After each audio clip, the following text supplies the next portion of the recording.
Najgori osjećaj je kada nisi ni sretan ni tužan, samo prazan.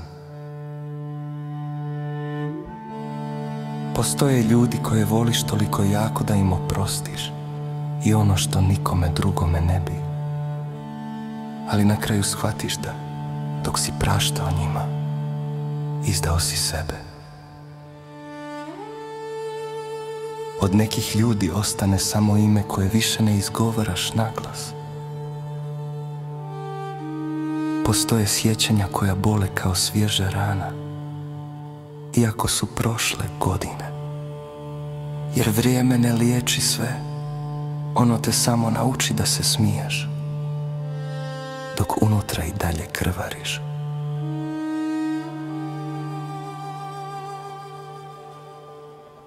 Ljudi se promijene, a onda shvatiš da su zapravo takvi oduvijek bili.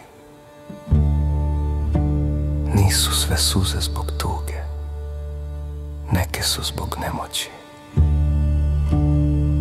Ponekad izgubiš sebe, dok pokušavaš zadržati nekog drugog.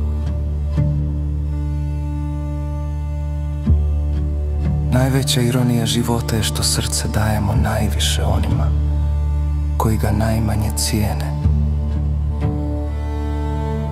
I kad nas ostave, mi i dalje čuvamo njihove riječi, njihove dodire, kao da u njima još ima života.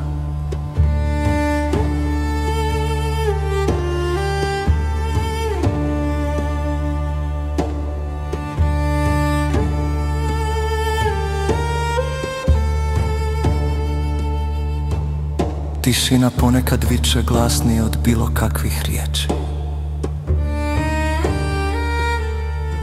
Najveća praznina nije kad ode neko koga voliš, već kad shvatiš da si postao stranac samome sebi.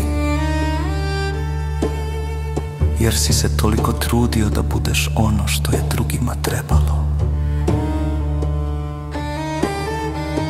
Najveća hrabrost nije ostati jak pred svima, nego priznati sebi da te boli i ustati opet sutra.